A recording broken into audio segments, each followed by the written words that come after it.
Bonjour à tous. Le Val-de-Loire regorge de châteaux plus incroyables les uns que les autres. Chambord avec ses 282 cheminées, Chenonceau qui enjambe le Cher, Villandry avec ses jardins spectaculaires. Et il y a Montpoupon, un château peut-être moins connu, mais beaucoup plus intime, plus secret, plus tranquille aussi. Habité par la même famille depuis 1857, ce château est meublé comme rarement. Et vous allez voir qu'il vous transporte dans les années 20 avec des pièces qui sont totalement surprenantes. Partons à la découverte du château de Montpoupon, un véritable trésor en Val-de-Loire.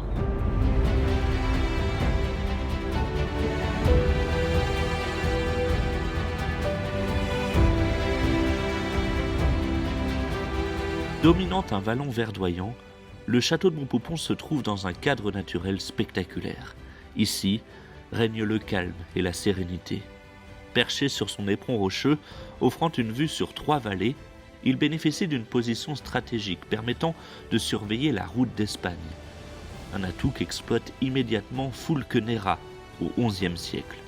Détruit durant la guerre de Cent Ans, le château médiéval est remplacé à la Renaissance par cette élégante demeure encore habitée de nos jours. Nous devons la construction de l'actuel Montpoupon aux seigneurs de Pries et de Bizancet. En fait, au XVe siècle, vers 1460, Antoine de Pries et son épouse Madeleine d'Amboise décident d'ériger un tout nouveau château sur les bases de l'ancienne forteresse médiévale. Sont conservés tout de même quelques éléments de l'ancien château, et notamment ce grand donjon du XIIIe siècle, qui est en fait la partie la plus ancienne de ce château. Et bien sûr, Montpoupon n'aurait pas le même visage sans les 2 tours qui l'encadrent. Une tour à gauche qui date de 1860, qui est en fait érigée pour installer les toilettes, les commodités, les salles d'eau. Et à droite, une tour qui date de 1905 seulement. Elle a à peine 120 ans. Et bien sûr, nous allons nous attarder quelques instants sur ce châtelet d'entrée très imposant qui a fêté ses 500 ans et surtout qui vient de connaître une restauration exceptionnelle. Le châtelet d'entrée est un chef-d'œuvre de la Renaissance italienne, construit au XVIe siècle par Aimar de Pries, grand maître des arbalétriers de François Ier. Depuis près de 500 ans, la poterne est l'entrée du château. Au XIXe siècle, 2 pièces essentielles y sont aménagées dans les étages, la chapelle, dédiée à Saint-Martin, et la magnifique bibliothèque. Charpente, sculpture, lucarne, vitraux, boiseries.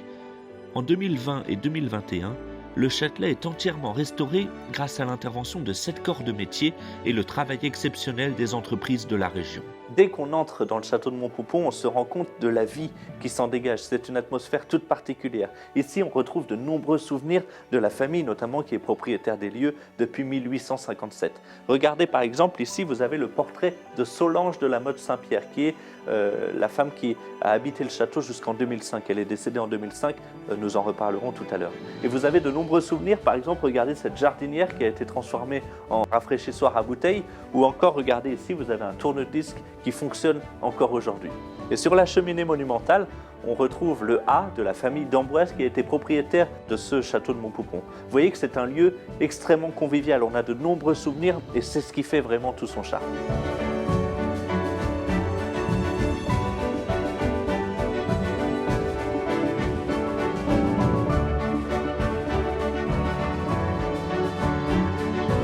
Au château de Montpoupon, chaque pièce raconte son histoire. Regardez par exemple ici, nous sommes dans la chambre de Pries. Il faut remonter au XVIe siècle, lorsqu'Aimar II de Pries, lorsqu'il apprend l'infidélité de son épouse, il décide de l'enfermer ici dans cette pièce durant 15 ans. Et il fait inscrire sur la cheminée cette devise, la vertu triomphe en souffrant. Imaginez l'ambiance. Et regardez ce lit, vous avez ici 2 médaillons, l'un représente François Ier, le roi de la Renaissance par excellence. Il a séjourné ici au château, allons justement découvrir sa chambre qui se trouve juste à côté. Regardez cette pièce magnifique et admirez ce plafond absolument incroyable. Imaginez que François Ier lui-même aurait posé son regard sur ces peintures. C'est vraiment ce qui est passionnant dans ce château, c'est qu'on dirait que les personnages qui ont fait son histoire viennent tout juste de partir. Et justement, partons à la rencontre de l'un d'entre eux, Bernard de la Motte Saint-Pierre. Nous sommes au 19e, 20e siècle et vous allez découvrir sa chambre. Et ensuite, nous irons découvrir celle de son épouse, Thérèse.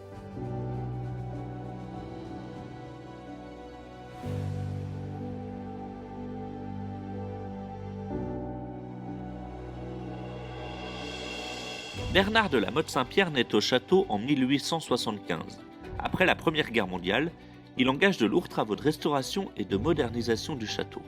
Le chauffage central, le téléphone et l'électricité y sont installés. Cette chambre vous fait entrer dans son intimité. Ses objets militaires, son secrétaire de voyage, quelques habits, ses bottes, sa canne, son chapeau haute forme ou encore une photo de classe de 1892. Ici est représentée toute la vie de ce personnage de caractère qui a vraiment marqué le château. Comme promis, nous voici donc ici dans la chambre de Thérèse de la Motte Saint-Pierre, l'épouse de Bernard. Et ce qui frappe lorsqu'on entre dans cette pièce, c'est la présence de très nombreux objets lui ayant appartenu.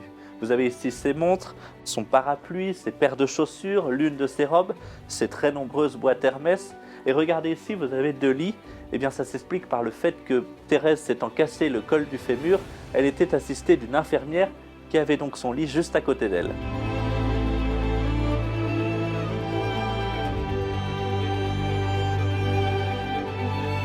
En 1918, naît au château de Montpoupon Solange de la Motte Saint-Pierre. C'est la fille de Bernard et de Thérèse. Solange de la Motte Saint-Pierre est un personnage incontournable dans l'histoire de ce château. C'est elle d'ailleurs qui a ouvert les portes au public en 1971. C'était une femme très cultivée. Elle obtient le baccalauréat en 1935. Quelques années plus tard, en 1939, elle devient la plus jeune licenciée de France avec une licence de droit.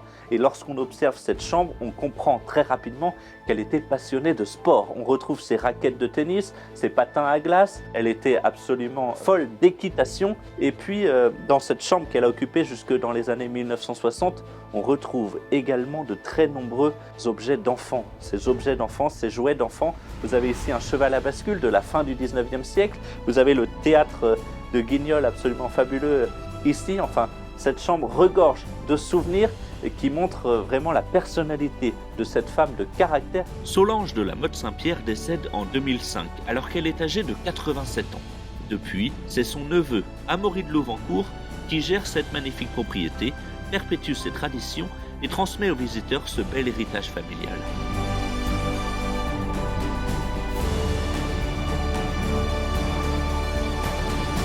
C'est dans cette pièce emblématique que nous allons terminer cette petite visite qui, je l'espère, vous aura donné envie de venir fouler le sol du château de Montpoupon qui vaut largement le détour. Visitez cette belle demeure et percez tous les secrets de la famille de la Motte Saint-Pierre. Vous pourrez également visiter le musée du Veneur qui vaut le détour dans les communs. Et vous l'avez compris, ici l'histoire devient vivante. Vous pouvez rencontrer Marie-Louise, la cuisinière, ou encore Louise, la femme de chambre. Et mieux encore, vous pouvez vous plonger le temps d'un week-end dans les années 20. En tout cas, venez, vous ne le regretterez pas. À bientôt pour de nouvelles découvertes.